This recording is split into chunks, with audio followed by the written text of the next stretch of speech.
Assalamualaikum warahmatullahi wabarakatuh.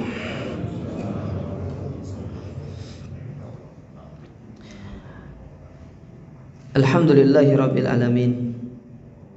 Wabihi nasta'inu ala umuri dunya waddin. Wassalatu wassalamu ala rasulina al-amin, nabiyina Muhammadin wa ala alihi wa ashabihi wa man tabi'ahum bi ihsanin ila yaumiddin wa sallama tasliman mazida, amma ba'du. Fa inna asdaqal hadithi kitabullah wa khairul huda huda Muhammadin sallallahu alaihi wa ala alihi wa sallam, wa syarrul umuri muhdatsatuha fa inna kulla muhdatsatin bid'ah wa kulla bid'atin dhalalah wa kulla dhalalatin finnar. Ma'asyiral muslimin, ikhwani fillah wa akhwati rahimani wa rahimakumullah. Alhamdulillah, kita bersyukur kepada Allah Azza wa Jalla. Di pagi hari yang berbahagia ini Allah kembali mempertemukan kita di dalam majelis yang mulia ini, di dalam kajian kita dari kitab Mukhtasar At-Tadhkirah fi Ahwalil Mauta wa Umuril Akhirah yang ditulis oleh Al-Imam Al-Qurtubi rahimahullahu ta'ala. Pembahasan kita sekarang masuk kepada bab yang kelima, yaitu babul mu'min yamutu bi araqil jabin. Bab seorang mukmin yang meninggal dengan berkeringat di bagian keningnya. Ya. Taib, kita baca di sini. Qala al-muallif rahimahullah, berkata penulis, an Buraidah anna Nabiy sallallahu alaihi wasallam qala, dari Buraidah bahwasanya Nabi sallallahu alaihi wasallam pernah bersabda. Buraidah ini budak laki-laki ya, namanya Buraidah. Beliau berkata bahwasanya Nabi SAW bersabda, al-mu'minu yamutu bi araqil jabin. Seorang mukmin apabila dia meninggal dunia, dia meninggal dengan kondisi berkeringat di atas keningnya. Jadi keningnya itu mengeluarkan keringat. Baik, apa sih tandanya ini? Kita baca di sini. Qala Abdullah bin Mas'ud, berkata Abdullah bin Mas'ud radhiyallahu taala anhu, innal mu'mina yabqa alaihi khataya min khatayahu fayujazafu biha indal mauti ay yujaza faya'raqu lidzalika jabinahu. Dikatakan oleh Abdullah bin Mas'ud, apabila seorang mukmin tatkala dia meninggal dunia kemudian masih memiliki kesalahan yang dia belum sempat bertobat, terutama kesalahan-kesalahan kecil ya. Maka bagaimana cara Allah Subhanahu wa taala mengampuni dosa-dosanya ketika dia meninggal dunia? Yaitu ditandai dengan keningnya itu mengeluarkan keringat. Ya. Jadi keningnya itu mengeluarkan keringat, keluar dari sendirinya, bukan dibuat-buat ya. Wa qala ba'dul ulama, sebagian para ulama mengatakan, innama ya'raqu jabinahu atau jabinuhu hayaan min rabbih lamma iktarafa min mukhalafatihi. Dikatakan oleh sebagian ulama, kenapa keningnya seorang mukmin itu berkeringat? Dikarenakan dia itu malu akan berjumpa dengan Allah tapi masih memiliki dosa. Jadi orang mukmin ketika ingin berjumpa dengan Allah itu ada rasa kebahagiaan di dalam dirinya. Makanya Nabi SAW,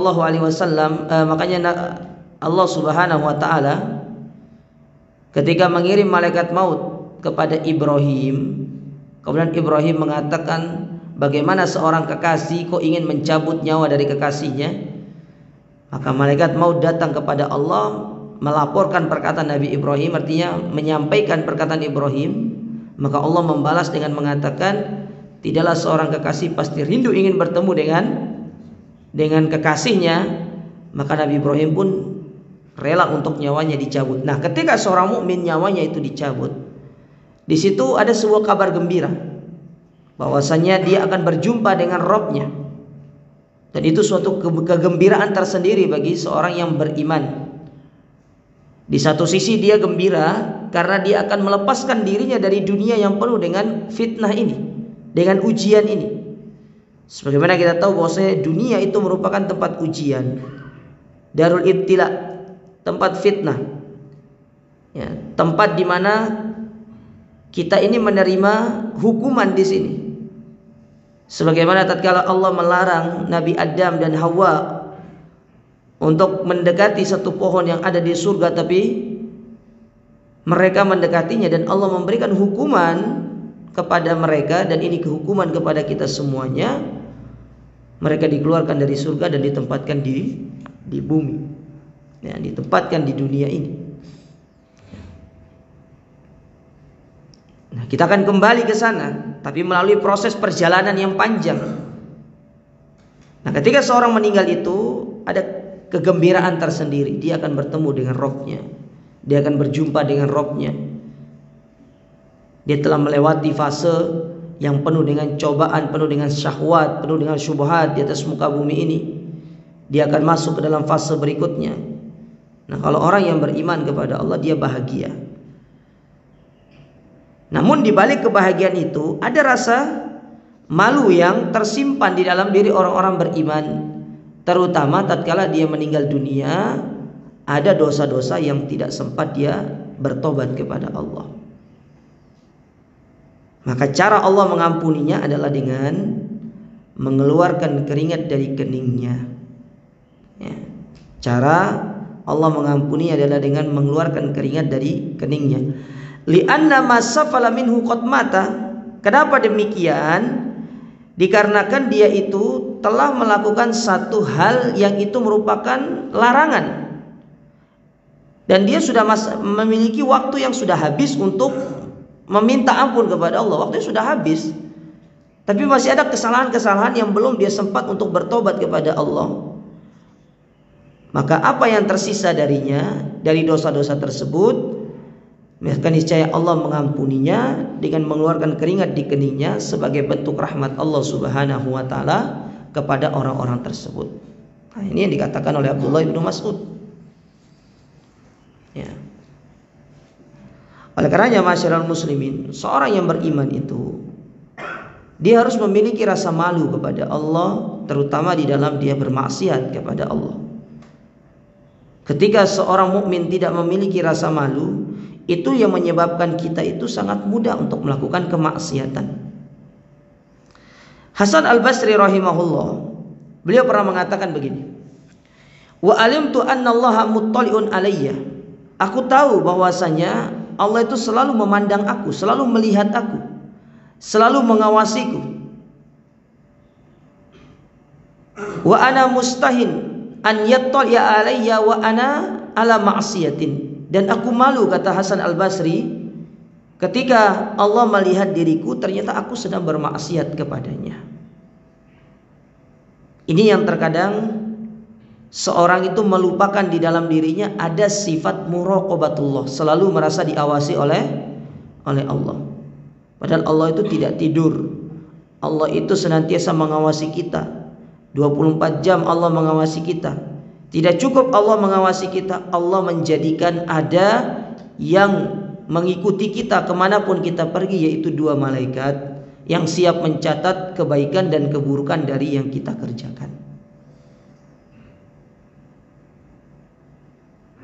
Makanya seorang yang beriman kepada Allah, dia menghadirkan muraqabatullah, senantiasa diawasi oleh Allah. Mungkin manusia tidak melihat kita, tidak memandang kepada kita, tapi yakinilah bahwasanya penglihatan Allah itu meliputi seluruh makhluknya. Coba perhatikan hadis Jibril. Ketika Nabi SAW ditanya, apa itu ihsan? Yang mana ihsan itu merupakan derajat tertinggi di dalam agama kita. Dari Islam, iman, ihsan. Apa itu ihsan? Maka Nabi menjawab dengan jawaban yang sangat indah. Ihsan itu adalah an ta'budallaha ka'annaka tara fa illam takun tara fa innahu yarak. Engkau beribadah kepada Allah seolah-olah engkau melihat Allah. Namun kalau engkau tidak mampu melihat Allah, maka yakinilah Allah itu senantiasa melihat kepada kita. Sehingga para ulama mengambil pemahaman terbalik dari jawaban Nabi itu. Kalau tadi kita meyakini Allah itu melihat kita dalam kondisi kita beribadah, maka kita harus meyakini Allah pula melihat kita dalam kondisi kita bermaksiat. Jadi bukan hanya Allah mengawasi kita dalam kondisi taat saja, tapi Allah itu mengawasi kita dalam kondisi kita bermaksiat.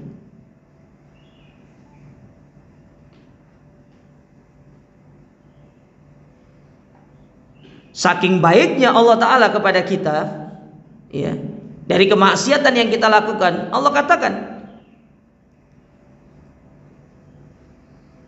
ya bena Adam, wahai anak Adam, innakum tukhti'una bil-laili wan nahar. Kalian itu melakukan kesalahan di pagi hari dan di malam hari. Kalian melakukan kesalahan. Wa ana aghfiru dzunuba jami'a. Tapi aku senantiasa mengampuni dosa-dosa kalian. Aku tutupi dosa kalian. Maka tidaklah seorang bermaksiat di malam hari, kata Nabi SAW, melainkan Allah menutupnya sampai pagi hari, melainkan dia yang membuka kalau dia bermaksiat tadi malam. Padahal Allah sudah tutup. Dengan Allah menutup itu berarti Allah sudah mengampuni dosa-dosa kita. Namun sebaliknya, tidaklah seorang bermaksiat di pagi hari lalu Allah tutup sampai malam hari, tidaklah dia yang membuka kalau dia melakukan perbuatan maksiat. Maka di saat seorang itu dia bangga dengan kemaksiatan yang dia lakukan, dia menceritakan kepada orang terkait maksiat yang dia lakukan, berarti ada satu sifat yang mulia yang hilang dari diri kita, yaitu sifat rasa malu. Karena seorang mukmin sangat kental dengan yang namanya sifat malu itu. Ciri khas seorang mukmin itu adalah rasa malu yang ada dalam dirinya. Bukan hanya malu kepada manusia, tapi yang paling utama adalah dia malu kalau Allah melihat dia dalam kondisi bermaksiat kepadanya. Ini yang perlu kita perhatikan jemaah sekalian. Kadang ini kita suka malu hanya kepada manusia, nggak ada manusia melihat kita melakukan kemaksiatan. Bahkan kita adalah orang paling bermaksiat kepada Allah Ta'ala. Tapi giliran ada orang yang memperhatikan kita, maksiat itu kita tinggalkan. Maka kalau masih ada dalam diri kita sifat seperti ini, berarti kita takutnya bukan kepada Allah, tapi takutnya kepada sesama manusia. Ya. Nah, kondisi yang disebutkan oleh Abdullah bin Mas'ud di sini, dia itu melakukan suatu kesalahan. Dia orang beriman. Bahkan dikatakan di sini dia sebagai seorang wali Allah yang bertauhid kepada Allah. Namun setinggi-tingginya orang yang bertauhid kepada Allah tidak akan pernah lepas dari yang namanya kesalahan. Apalagi kesalahan yang kecil. Mungkin kesalahan yang besar dia bisa menjauhinya. Tapi kesalahan yang kecil, hampir sebagian manusia itu tidak atau sangat sulit untuk menjauhinya. Karena itu yang Nabi katakan, kullu bani Adam khata', setiap anak Adam pasti melakukan perbuatan salah. Pasti melakukan perbuatan salah. Ya. Nabi berapa kali melakukan perbuatan salah. Beliau seorang nabi, tapi beliau ditegur sama Allah, dijaga sama Allah, tidak berlarut-larut melakukan kesalahan. Seperti contoh ketika Allah menurunkan surat Abasa. Ketika beliau berpaling dari Abdullah ibnu Ummi Maktum, datang, ya, mau bertanya, tapi beliau pada waktu itu tidak memperdulikan sahabat yang buta ini. Karena pertimbangan beliau di saat yang sama ada pembesar-pembesar Quraisy datang kepada beliau. Karena kalau kita memperhatikan mereka, nanti kaumnya akan ikut masuk ke dalam agama Islam. Allah tegur. Abasa wa tawalla. Nabi ditegur sama Allah melakukan kesalahan. Cuma bedanya kalau Nabi kan langsung ditegur. Kalau kita tidak ada yang tegur. Ya, siapa yang tegur kita? Kadang-kadang kita dinasehati sama teman kita mengatakan, sok tahu ente, ya, sok nasehati. Baru juga ngaji 3 kali, misalkan seperti itu.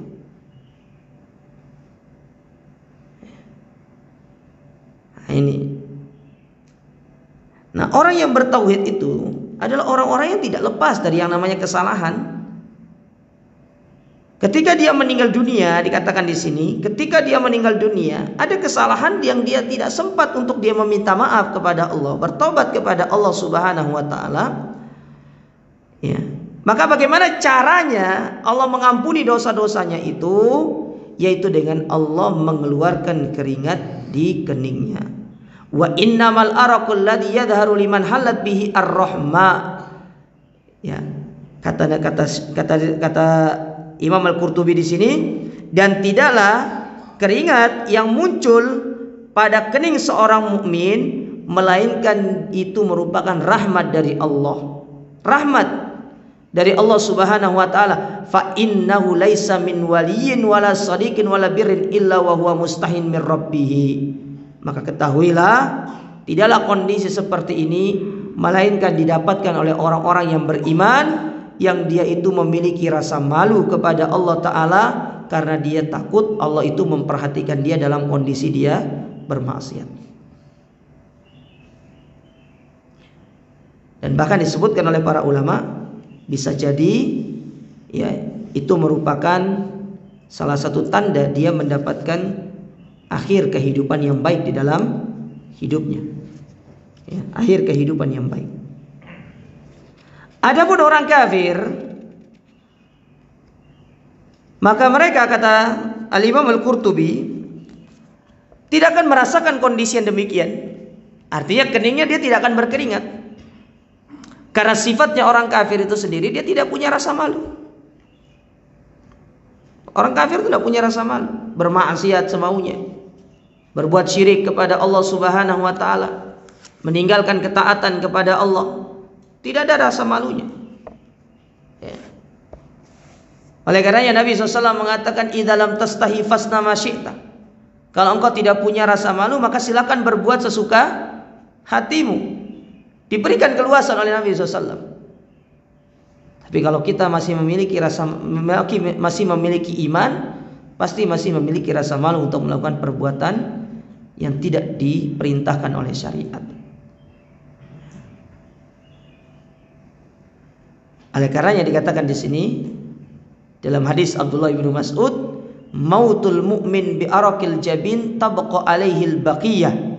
Kematian seorang mukmin dengan kondisi keningnya berkeringat, ia masih mempunyai dosa sehingga ia dibalas dengan hal itu ketika wafat. Maksudnya dibersihkan dosa-dosanya tersebut ketika dia wafat. Adapun nanti ketika di akhirat, nah ini pertanyaannya begini, Ustadz, gimana nanti kalau di akhirat? Apakah dia tetap diadab ataukah dia tetap dihisab? Yang namanya hisab itu tetap ada, jemaah. Hisab itu di akhirat itu tetap ada. Semua amalan itu akan didapatkan di hadapan kita oleh Allah Ta'ala, itu tetap ada. Namun bedanya ada namanya hisaban yasiro, ada hisab yang ringan. Artinya hisab yang ringan itu, kata para ulama, amalnya ditampakkan, oh kamu tuh melakukan kesalahan seperti ini, tapi aku sudah ampuni, silakan masuk ke dalam surga. Namanya hisab itu tetap ada. Ya. Jadi mungkin kita sering mendengar istilah masuk surga tanpa azab, tanpa hisab. Kalau tanpa azab jelas dia tidak masuk neraka. Tapi yang diperselisihkan oleh para ulama, apa yang dimaksud dengan masuk surga tanpa hisab itu? Pendapat yang paling kuat, yaitu mereka mengatakan hisab itu tetap ada. Semua orang kena hisab dari amal-amal ibadahnya. Cuma bedanya, kalau orang-orang yang Allah takdirkan dia masuk surga tanpa hisab itu, maksudnya hisabnya itu hanya sekedar, nih buku catatanmu, kamu nih melakukan amal begini, keburukan begini. Sudah, ya sudah, masuk dalam surga sana. Itu maksudnya hisab yang yasir, disebutkan oleh para ulama. Jadi nggak ada orang yang tidak kena hisab, itu tetap semuanya kena hisab. Cuma bedanya adalah hisab yang ringan dan hisab yang berat. Hisab yang berat itu yang secara detail itu, nah kamu nih begini nih, Tanggal sekian kamu begini, jam sekian kamu begini. Ya. Coba gimana, apa maksudnya? Nah, itu hisab yang berat itu. Ya. Jadi kalau hisab yang ringan, amal itu tetap ditampakkan, perbuatan yang kita lakukan tetap ditampakkan oleh Allah. Cuma hanya sekedar untuk memberitahu, aku sudah mengampunimu dan silakan kau masuk ke dalam surga. Apalagi dengan seorang yang senantiasa dia bertobat kepada Allah, senantiasa beristighfar kepada Allah. Oleh karenanya disebutkan oleh para ulama ketika mereka menjelaskan tentang hadis Nabi SAW, tuba liman wajada fi sahifati istighfaron katsira. Sungguh beruntung orang-orang yang di dalam catatan perbuatannya dia senantiasa dia mendapati istighfar yang sangat banyak. Artinya selama di dunia dia selalu beristighfar kepada Allah. Para ulama menyebutkan satu faedah di dalam hadis ini. Apa itu? Yaitu manfaat dari istighfar menjadikan seorang itu mendapatkan hisab yang ringan. Karena ketika dia bermaksiat kepada Allah, dia barengkan itu dengan melakukan istighfar. Jadi kesalahan yang dia lakukan itu sudah dihapuskan dengan istighfar yang dia kerjakan tersebut, dan dia masuk ke dalam kategori hisab yang ringan. Hisab yang ringan. Padahal gampang istighfar itu, tapi banyak yang nggak melakukannya. Serius. Istighfar itu kan perbuatan lisan kan ya. Bahkan kalau antum baca kitab para ulama, apa sih bedanya istighfar sama tobat itu? Istighfar sama tobat. Kalau antum sebutkan satu, istighfar itu yaitu tobat. Kalau antum sebut tobat itu ya istighfar. Tapi kalau disebutkan dua-duanya bersamaan, istighfar ini adalah amalan lisan, tobat ini amalan anggota badan. Jadi itu disebutkan oleh Imam An-Nawawi. Kenapa disebutkan istighfar itu adalah anggota amalan lisan? Karena memang tempatnya di mana? Di lisan tempatnya. Mengucapkan astagfirullah, ya, mengucapkan kita minta ampun kepada Allah. Sedangkan tobat, kenapa dia disebut dengan amalan anggota badan? Seperti yang disebutkan oleh Imam An-Nawawi, bahwasanya syarat orang yang bertobat itu ada namanya al-iqla' anidz-dzunub, menjauhkan diri dari perbuatan. Namanya menjauhkan itu kan kita ada anggota badannya. Kita meninggalkan yang tadinya itu kita sering ke tempat maksiat, nah kita bertobat, tinggalkan tempat itu. Ada perbuatan badannya yang tadinya tidak beribadah kepada, tidak sholat, maka dengan dia tobat dia melakukan ibadah sholat. Ada perbuatan badannya. Makanya para ulama mengkategorikan tobat itu merupakan ibadah atau salah satu bentuk kita memohon ampun dari sisi perbuatan. Tapi kalau antum sebutkan satu-satu, istighfar, apa sih istighfar? Istighfar ya tobat. Tobat ya istighfar. Ya. Sehingga dalam istilah mereka para ulama, ini dua kalimat yang idza iftaraqa ijtama'a wa idza ijtama'a iftaraqa. Kalau mereka disebutkan secara berbarengan, maknanya itu berbeda. Tapi kalau disebutkan satu-satu, maknanya itu mencakup satu dengan yang lainnya. Kayak iman sama Islam itu loh.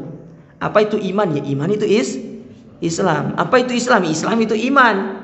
Tapi kalau disebutkan secara berbarengan, iman ya rukun iman, Islam ya rukun Islam. Nah, gitu maksudnya. Paham ya jemaah ya? Nah, kita kembali ke hadis tadi. Beruntung orang-orang yang punya catatannya dengan banyak istighfar. Karena dihapuskan dosa-dosanya dan itu menyebabkan dia mendapatkan hisab yang ringan. Gampang istighfar itu, cuma realisasinya sangat berat. Bayangkan Nabi SAW itu, ya, beliau beristighfar 70 kali, padahal dosa-dosa beliau sudah diampuni sama Allah. Nah, bagaimana hal itu ditularkan kepada kita? Bagaimana caranya? Yaitu kita diperintahkan membaca istighfar 100 kali. Bayangkan 2 kali dalam sehari di dalam zikir pagi dan petang kita. Apa sih manfaatnya? Supaya dosa-dosa ketika dibaca di waktu pagi, dosa-dosa yang kita lakukan di malam hari diampuni sama Allah. Kenapa dibaca di waktu sore? Karena dosa-dosa yang kita lakukan di siang hari itu diampuni oleh Allah Subhanahu wa ta'ala. Itulah manfaatnya kenapa seorang dianjurkan membaca zikir pagi dan petang itu. Karena di antara waktu-waktu itu pasti kita melakukan perbuatan maksiat. Dan itu akan berefek nanti ketika kita hendak meninggal dunia. Ya. Apalagi kita banyak dosa nih jamaah sekalian. Banyak dosa kita. Ya. Pahala belum tentu jalan terus, tapi argo dosa pasti jalan terus. Kadang-kadang kita tidak sadar melakukan perbuatan dosa dengan lisan, dengan pikiran, dengan hati, dengan mata. Nah, gimana cara menghapuskannya? Yaitu dengan kita beristighfar di waktu sore dan di waktu pagi. Ya. Karena yang sulit kita jaga dari diri kita itu adalah melakukan perbuatan dosa yang kecil. Itu sangat sulit. Mungkin kalau dosa besar seorang bisa menjauhinya, bisa menjaga dirinya. Tapi dosa-dosa yang kecil hampir-hampir kita itu sangat sulit untuk menjauhinya. Taib. Ya, jadi ketika seorang meninggal dunia, orang yang beriman kepada Allah meninggal dunia, kemudian ada dosa-dosanya yang dia itu belum sempat dia bertobat kepada Allah, maka di antara bentuk rahmat Allah kepada orang yang beriman, Allah menjadikan dosa itu diampuni sama Allah dengan cara Allah mengeluarkan keringat di keningnya, dan itu sebagai tanda Allah sudah mengampuni dosa-dosa orang tersebut. Nanti tinggal dilihat ketika ada dari seorang mukmin yang meninggal dunia, nanti kalau keningnya berkeringat, maka itu tandanya Allah sudah mengampuni dosa-dosanya. Ya. Baik. Sekarang kita masuk ke bab yang ke-6. Bab yang ke-6, babun maja'an lil mauti sakarat. Bab yang menjelaskan tentang bahwasanya kematian itu ada sakaratnya. Sakarat. Sakarat ini itu bahasa Arab. Kalau dijadikan bahasa Indonesia, sakarat itu dalam bahasa Indonesianya mabuk, artinya itu.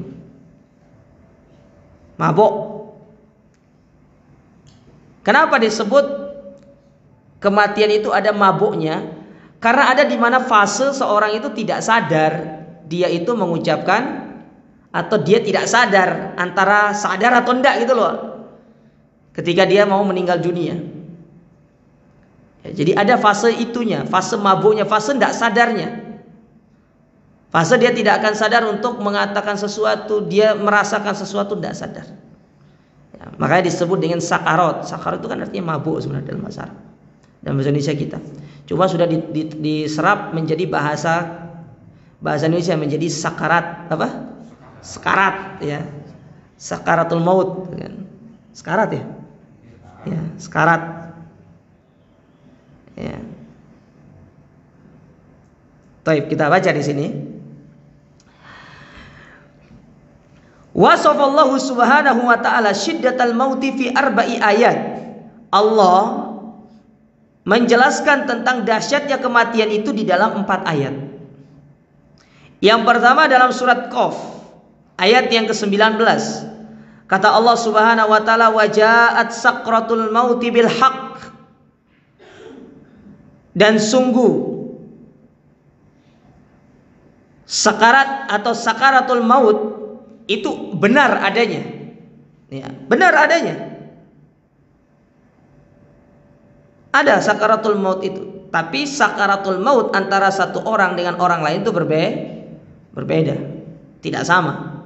Cuma setiap orang pasti akan mendapatkan yang namanya sakaratul maut. Tidak ada yang tidak akan mendapatkan sakaratul maut.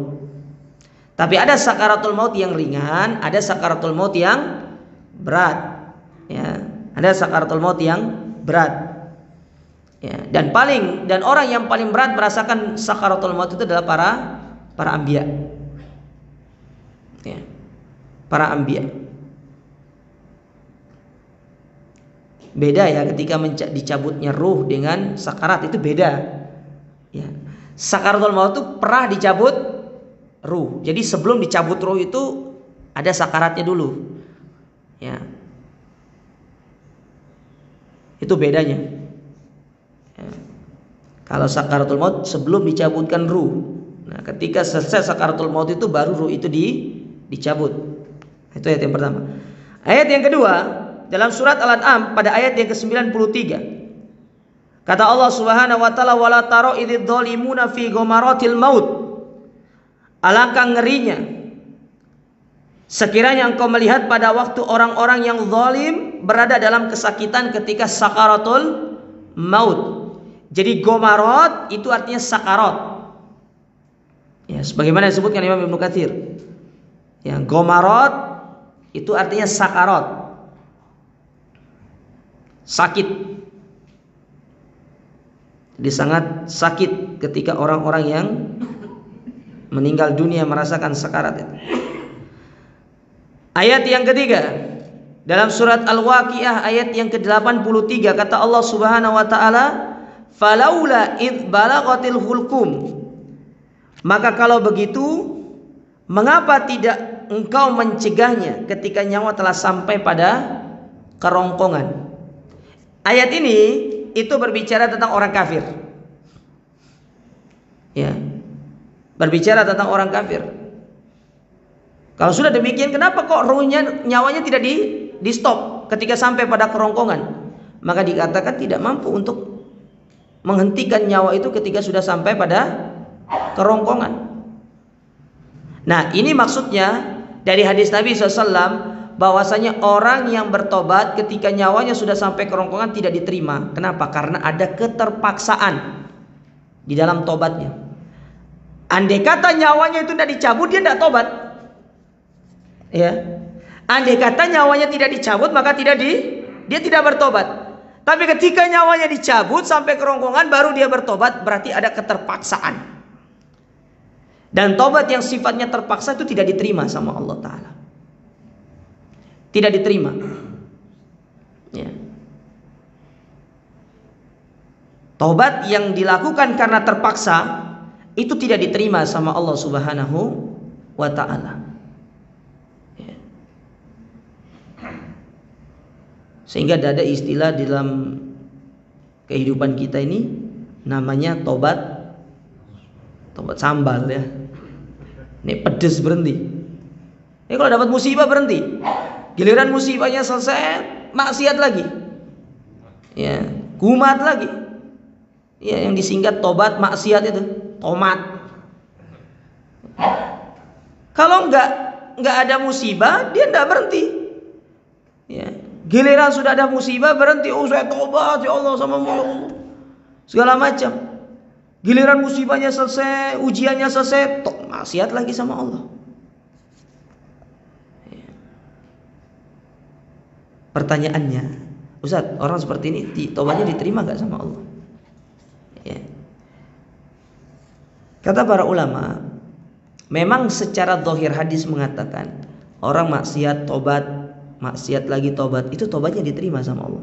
Cuma itu terlahir dari orang-orang yang benar-benar ikhlas di dalam dia bertobat. Tapi kalau dari hatinya dia hanya ingin mempermainkan tobat tersebut sebagai bentuk dia itu lari dari hukuman yang Allah turunkan kepada dia, maka ketahuilah orang-orang seperti ini ditakutkan dia akan berakhir dengan sebuah kesudahan su'ul khotimah. Itu yang ditakutkan.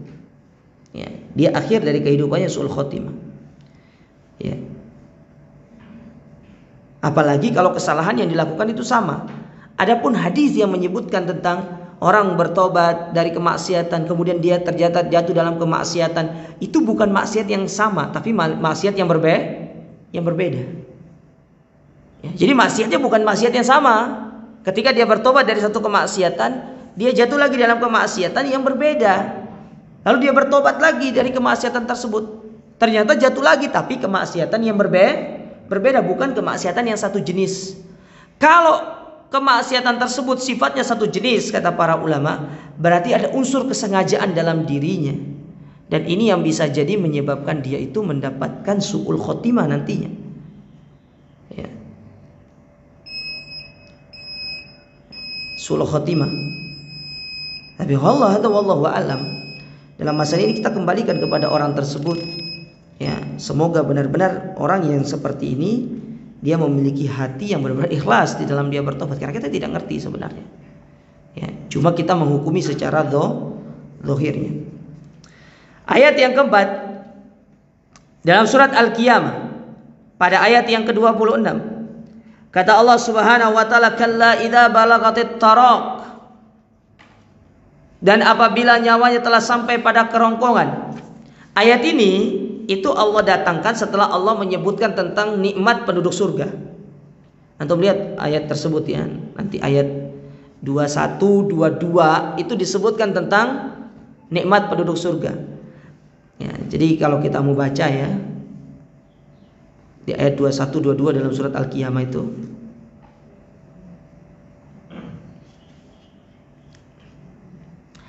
Allah Subhanahu wa taala berfirman, ya. Kata Allah Subhanahu wa taala dalam ayat 21, 22, 23, wa tadharunal akhirah. Dan mereka mengabaikan kehidupan akhirat. Ya. Itu orang-orang kafir. Lalu Allah sebutkan, padahal kehidupan akhirat itu penuh dengan kenikmatan. Apa di antara kenikmatan kehidupan di akhirat? Di ayat yang ke-22 Allah katakan wujuhu yauma idzan nadirah. Pada hari tersebut wajah-wajah orang beriman itu berseri-seri. Kenapa berseri-seri? Ila rabbiha nadhirah. Karena mereka memandang kepada wajah Rabb mereka. Allah sebutkan kenikmatan bagi orang beriman. Di surga itu Allah akan membuka tabir yang menutupi wajahnya. Sehingga kita penduduk surga bisa melihat kepada wajah Allah Subhanahu wa ta'ala. Nah, ketika Allah menyebutkan tentang ini, Allah mengatakan kepada mereka, orang-orang kafir, wa wujuhu yawma idzin basira. Dan ada di antara wajah-wajah di akhirat tersebut itu pada muram. Kenapa? Tadzunnu ayyuf ala biha fakira. Mereka yakin bahwa akan ditimpakan kepadanya malapetaka yang sangat dahsyat. Kalla idza balagatit taraq wa qila man raq. Apabila nyawa telah sampai pada kerongkongan, maka dikatakan kepada mereka, siapa yang akan dapat menyembuhkan. Ya, jadi Allah mengejek mereka. Ya, mengejek kepada orang-orang kafir. Kalian dulu tidak mau beriman. Ya. Kalian sombong, congkak, tidak mau beriman kepadaku. Kalian memilih untuk kufur kepadaku. Padahal di surga aku siapkan begini-begini. Kata Allah, aku siapkan engkau bisa melihat wajahku di surga. Tapi kalian memilih untuk kufur. Nah, kalian sekarang ini nih, seperti ini kondisinya. Muka mereka masam, ada yang tertunduk. Ya, ada yang malu, tersipu malu di hadapan Allah Ta'ala di hari kiamat. Beda dengan orang-orang beriman. Ketika dikumpulkan di padang mahsyar, orang-orang beriman itu bangga. Tapi ada yang tidak bahagia, yaitu mereka-mereka yang di dunia itu tidak maksimal di dalam melakukan amal ibadah. Dari sisi orang beriman, mereka bersedihnya bukan karena mereka ini akan dimasukkan neraka, enggak, tapi bersedih kenapa di dunia dulu tidak terlalu banyak amalnya, sehingga menyebabkan mereka tidak bisa mendapatkan surga yang lebih tinggi. Ya. Tapi kondisi orang kafir beda lagi. Yang mukanya itu hitam, muram, ya, ciut, tidak berani diangkat di hadapan Allah Ta'ala.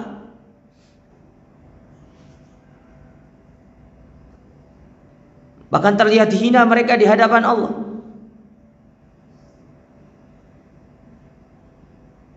Nah, Allah katakan di sini kepada mereka, kalla idza balagatit taraq. Kenapa tatkala nyawa itu sampai pada kerongkongan kalian tidak berhentikan dia? Tapi nyatanya kalian tidak mampu. Ya. Kalian tidak mampu. Ya, ini menyebutkan bahwasanya dalam kematian itu ada namanya sakaratul maut. Yang mana sakaratul maut itu terjadi perah sebelum nyawa itu dicabut. Di dalam hadis, dari hadis yang diriwayatkan oleh Imam Bukhari dalam kitab beliau Ar-Raqaiq, di bab Ar-Raqaiq, dari Aisyah radhiyallahu taala anha bahwasanya Nabi sallallahu alaihi wasallam kanat baina yadayhi ruqwatan aw ulbatan fiha ma. Pernah dibawakan kepada beliau sebuah bejana atau ceret yang terdalamnya berisi air. Faja'ala yudkhilu yadayhi fil ma, maka beliau pun memasukkan kedua tangan beliau ke air tersebut. Fayamsahu bihima wajahu, kemudian beliau membasuh dengan kedua tangan beliau wajah beliau seraya mengatakan la ilaha illallah, tidak ada ilah yang berhak diibadahi dengan benar melainkan Allah. Innalil mauti sakarat, bahwasanya pada kematian itu ada sekaratnya. Ada sekaratnya. Ya. Tsumma nasaba yadayhi, kemudian beliau pun mengangkat kedua tangannya sambil bersabda fir rafiqil a'la. Ya. Di rafiqil a'la, maksudnya rafiqul a'la itu adalah Allah Subhanahu wa ta'ala. Ya. Ar-rafiqul a'la, karena kan Nabi sebelum meninggal itu kan diberikan dua pilihan. Ya. Sebelumnya Nabi itu berkhutbah di hadapan para sahabat. Kata para sahabat, sesungguhnya ada seorang hamba yang Allah diberikan pilihan oleh Allah untuk dia hidup lebih lama atau dia memilih untuk meninggalkan dunia ini. Maka orang tersebut lebih memilih untuk meninggalkan dunia ini dan menuju apa yang ada di sisi Allah Subhanahu wa ta'ala. Ketika Nabi itu berkhutbah di hadapan para sahabat, yang nangis cuma satu, Abu Bakar. Yang nangis itu cuma Abu Bakar. Kenapa Abu Bakar itu nangis? Ditanya oleh para sahabat, ya Abu Bakar, kenapa engkau nangis? Bukankah itu Nabi sedang menceritakan ada seorang hamba yang mana hamba tersebut diberikan pilihan untuk hidup lama di dunia atau memilih apa yang ada di sisi Allah, dan ternyata dia lebih memilih apa di sisi Allah dan meninggalkan dunia ini. Kata Abu Bakar, iya, itu tandanya Nabi itu mau meninggal. Yang dimaksud dengan hamba yang diberikan pilihan di situ adalah dirinya sendiri. Ya. Jadi kan wahyu sudah habis, wahyu sudah selesai turunnya. Ya. Ketika haji wada Allah sudah menurunkan ayat yang menjelaskan wahyu sudah selesai. Ya. Tapi kata para ulama, ya setelah surat Al-Maidah itu ada yang menyebutkan bahwasanya ada ayat-ayat yang lain yang diturunkan setelah itu. Tapi wallahu a'lam, ini pendapat yang terjadi khilaf di kalangan para ulama. Namun pendapat yang paling kuat itu adalah ayat yang terakhir yang turun. Ya, karena di dalam agama kita itu ada ayat terakhir turun, ada surat terakhir turun. Kalau ayat yang terakhir turun itu surat Al-Maidah ayat 3. Tapi kalau surat yang terakhir turun yang disebutkan oleh para ulama yaitu surat An-Nasr. Itu adalah satu surat yang langsung diturunkan oleh Allah Subhanahu wa ta'ala kepada Nabi SAW. Karena kan ayat itu Al-Quran itu kan ada diturunkan secara satu surat, ada yang diturunkan itu per ayat. Diturunkan per ayat. Nanti ketika turun, oh ini suratnya masuk ke sini. Oh ayat ini masuk ke surat ini. Nah, tapi ada ayat, ada wahyu itu diturunkan dalam bentuk satu surat, seperti surat An-Nasr, kemudian surat Al-Ikhlas misalkan, kemudian surat Al-Kafirun. Ya, itu kan disebutkan, diturunkan satu surat seperti itu. Nah, para ulama menyebutkan itu terjadi khilaf. Apakah ya setelah ayat Al-Maidah ayat 3 itu ada ayat-ayat yang lain turun? Para ulama mengatakan ada, di antaranya itu surat An-Nasr. Kenapa surat An-Nasr itu turun? Itu sebagai kabar, karena itu bukan masuk ke dalam hukum. Antum baca surat itu tidak ada hukumnya. Idza jaa nasrullahi wal fath wa ra'aitan nasa yadkhuluna fi dinillahi afwaja fasabbih bihamdi rabbika wastaghfir innahu kana tawwaba. Itu tidak ada hukumnya dalam surat itu. Itu murni mengabarkan bahwasanya Islam ini sudah sudah sempurna. Tidak ada lagi ditambah hukum, enggak ada hukum lagi. Setelah diturunkan surat Al-Maidah ayat 3. Ya. Nah, itu yang terjadi khilaf di kalangan para ulama. Karena setelah diturunkan surat Al-Maidah ayat 3 itu, hukum itu tidak turun lagi dia. Ayat yang menjelaskan tentang hukum satu amalan itu sudah tidak turun. Tapi yang turun itu hanya ayat-ayat yang mengabarkan tentang berita, seperti surat An-Nasr itu. Namun Allah alam, ini terjadi khilaf di kalangan para ulama. Ya, apakah setelah ayat Al-Maidah ayat 3 itu tidak ada turun lagi? Ada yang mengatakan ada yang mengatakan tidak ada. Namun pendapat yang lebih kuat wallahu alam, ya tidak ada ayat lagi yang turun setelah itu. Namun mereka mengatakan surat yang turun yaitu surat An-Nasr. Ya, karena setelah surat itu turun, ya, setelah surat itu turun, Nabi berkhutbah, kemudian setelah itu Nabi sakit setelah itu. Ada terjadi khilaf di kalangan para ahli tafsir dalam masalah ini. Ya. Baik. Jadi Nabi itu ketika berkhutbah diberikan pilihan sama Allah. Ya Muhammad, ente mau hidup lebih lama enggak? Atau mau berjumpa denganku? Ya lebih memilih untuk berjumpa dengan Allah Ta'ala. Ya. Syariat sudah sempurna, tidak ada lagi yang mau diajarkan kepada para sahabat. Bahkan Abdullah ibnu Mas'ud mengatakan tidaklah seekor burung mengepakkan kedua sayapnya, pasti sudah diajarkan ilmunya oleh Nabi SAW. Mulai dari perintilan yang kecil sampai yang besar sudah diajarkan di dalam agama. Artinya kalau sudah semua diajarkan, tugas Nabi sudah selesai. Berarti beliau pun harus meninggalkan dunia ini. Nah itu ketika beliau diberikan pilihan, maka beliau memilih ar-rafiqul a'la. Beliau memilih untuk menghadap Allah Subhanahu wa taala. Maka disebutkan di sini hatta qubida wa malat baduhu. Ya, sampai beliau itu wafat dan tangannya itu pun terjatuh. Jadi beliau mengangkat tangannya ar-rafiqul a'la, ar-rafiqul a'la. Meninggal dunia, kemudian tangan beliau pun terjatuh. Terus hadis yang kedua, yang terakhir kita ambil ini. Dari Aisyah radhiyallahu taala anha, ya masih menceritakan tentang kondisi Nabi SAW. Mata Rasulullah SAW wa innahu labaina hakinati wa dhakinati. Bahwasanya Rasul ketika wafat, beliau itu berada di antara perut dan daguku. Perut dan dagu di sini. Jadi Nabi itu ketika meninggal dunia berada di sininya Aisyah, di dadanya. Nanti antum contohkan di rumah sama istri nggak apa-apa. Pokoknya di sini. Jadi ketika Nabi itu ketika Aisyah meletakkan dagunya, itu kena dengan kepala Nabi di sininya.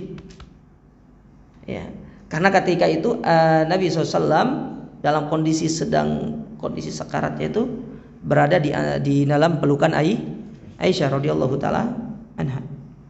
Ya, Aisyah radhiyallahu taala anha. Nabi sangat cinta sama Aisyah. Tapi kecintaan beliau tidak mengalahkan kecintaan beliau kepada Khadijah radhiyallahu taala anha.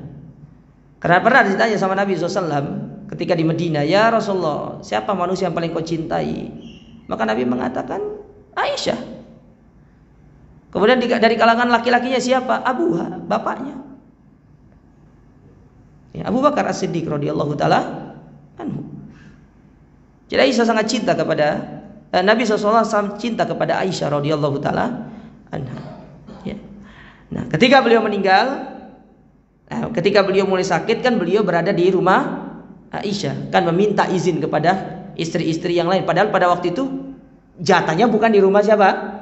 Bukan di rumah Aisyah, tapi meminta izin kepada yang lainnya untuk diletakkan di rumahnya Aisyah radhiyallahu taala anha. Nah, maka dipangku sama Aisyah. Ya. Kepala beliau di sini. Ya, antara dagu dengan perut di sininya. Ya.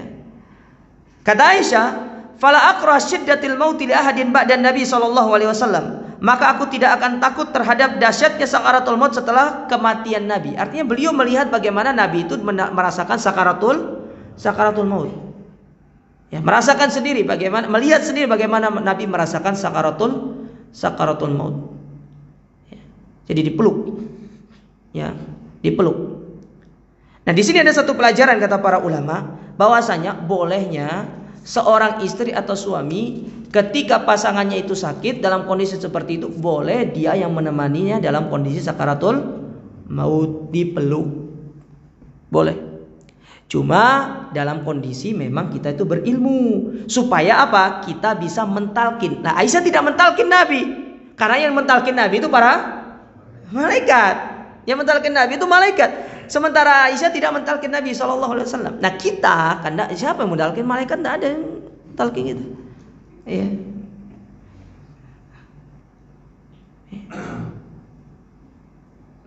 Yang ada itu iblis datang sama kita.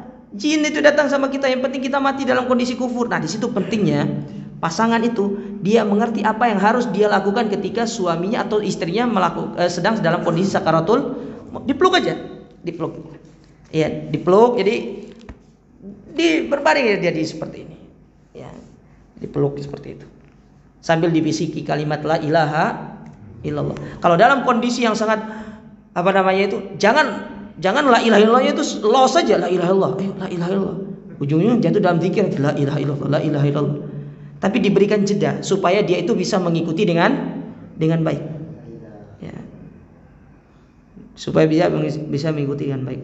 Nah, ini satu pelajaran disebutkan oleh para ulama, bolehnya seorang pasangan itu dia menemani pasangannya ketika dalam kondisi sakaratul maut. Ya Ustaz, saya tidak punya pasangan, gimana? Ya sudah, cari pasangannya. Iya, biar ada yang nemeni. Ya. Nah, itu yang disebutkan oleh Aisyah radhiyallahu taala anha. Ya, jadi intinya bahwasanya dari dalil-dalil yang dibawakan ini, nanti kita bawakan penjelasan yang lain insyaallah pada pertemuan berikutnya, bahwasanya setiap kematian itu memiliki sakarat, ada sakaratul mautnya. Setiap orang pasti akan merasakan sakaratul maut. Ya, ada yang sulit, ada yang tidak sulit. Ya.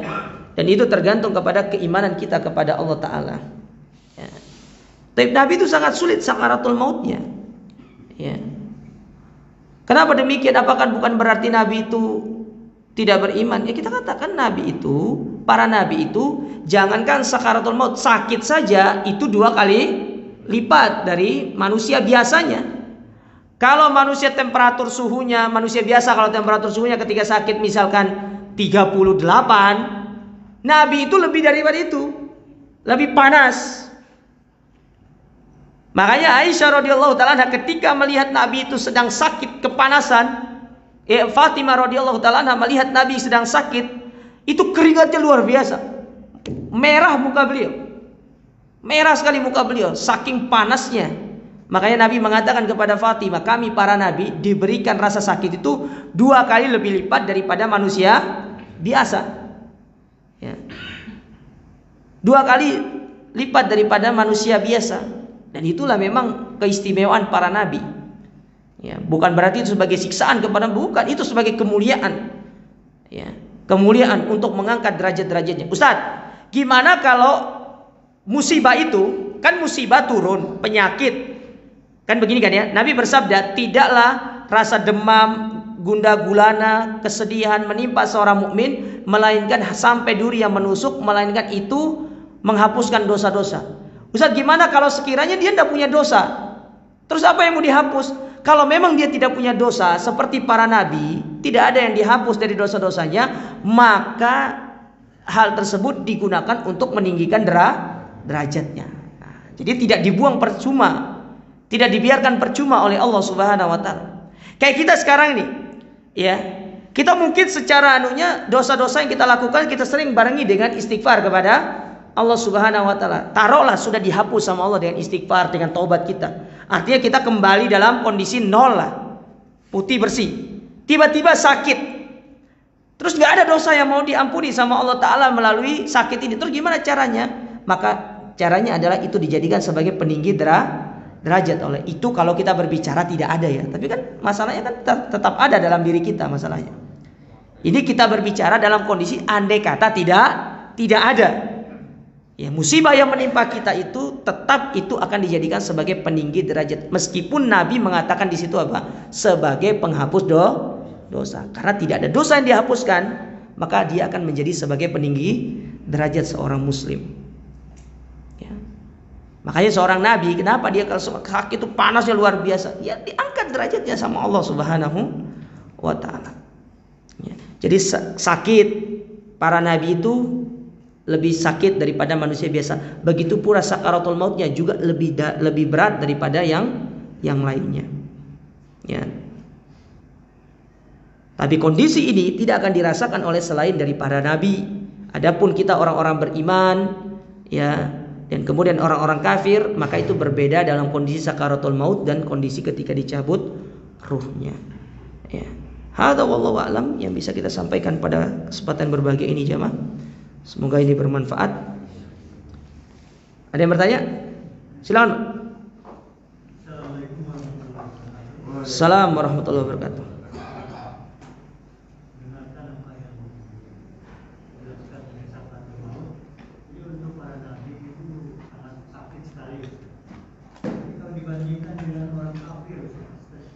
sesuai dengan surah Al-Qiyamah tadi. Di ayat 29 itu sampai kakinya bertaut betis saking sakitnya. Iya, saking sakitnya mereka itu.